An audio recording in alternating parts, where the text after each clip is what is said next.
When I made my initial comments on the last 5 budgets, I always made the point that it's not just how much money we spend that matters, it's how we spend it that's crucial.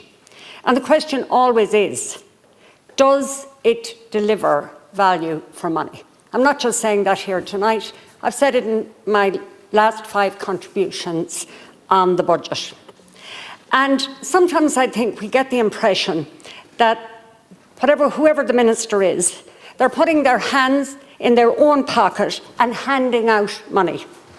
Whereas in fact, the job of any government, the job of any minister, is to manage the people's money and to deliver good outcomes for money spent.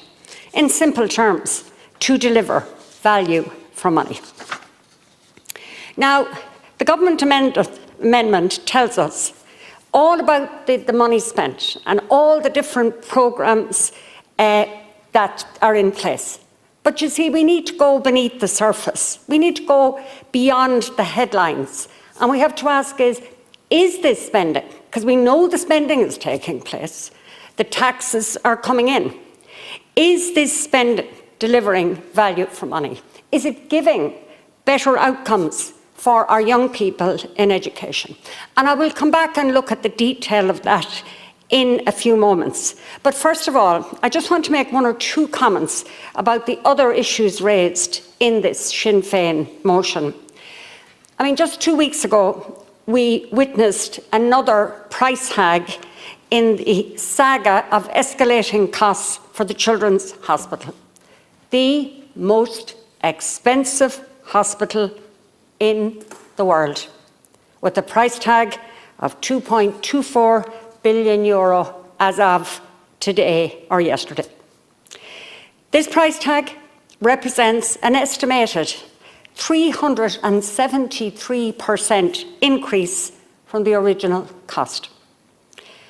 But in a way, many people have sort of become accustomed to these cost increases because they've been going on for so long. But it was the bicycle shed, the small money. It's not small money. €336,000 was a great deal of money. But comparatively speaking, it was the bicycle shed of $336,000, the security hut at $1.4 million, and the eye-watering increase in the price of modular homes for Ukrainians from €200,000 in June 2022 to €436,000 by June 2024. That really stopped most people in their tracks.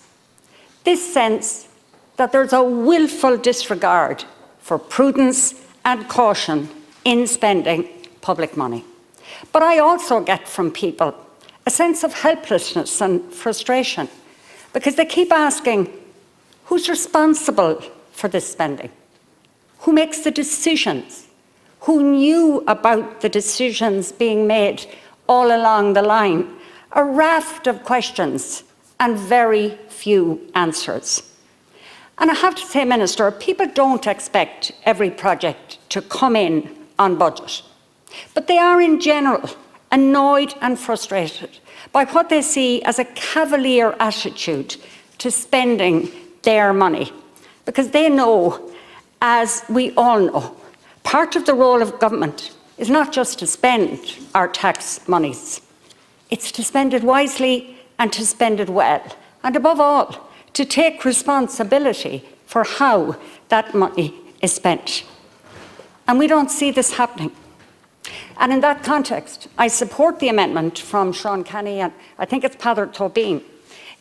Because while we know government is finally and responsible for how money is spent, the buck stops with the minister.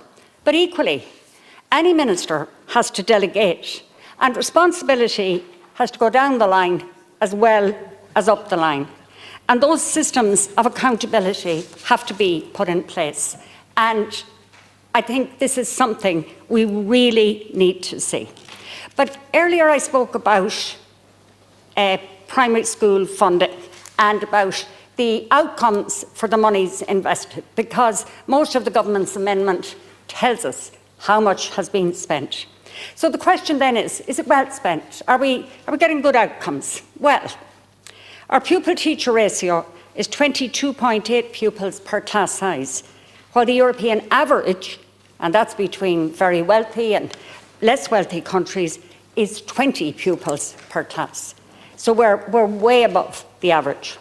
There's chronic underfunding in government expenditure per student in our, our primary schools. It's equivalent to 15% per capita of GDP, compared to 27% across a number of OECD countries. Now, I know our GDP is overstated, but nonetheless, the comparison is very poor.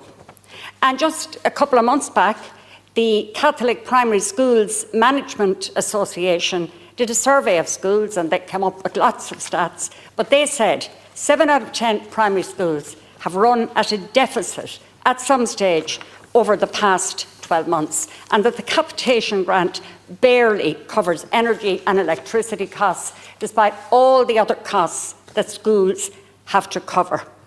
And if we look at the impact on our children, we see that the number of children with special needs increased by 56% between 2017 and 2021. So the question is, how did government respond to that? Well, there are over 16,500 children awaiting their first appointment with the Children's Disability Network team, and there's a staff vacancy rate of over 30%. And we also have 19,500 children awaiting their first appointment with the first assessment of needs, and that further adds to the difficulties that special needs pupils are facing in schools. Those are the bread and butter issues for the schools, for the pupils and their families. Yes, we see some high-profile things like free meals and free books, and of course that's really important. Parents appreciate it, but you've got to look at the system itself and how it is working under all of this money being spent. And Minister, I have to say that the picture is pretty bleak.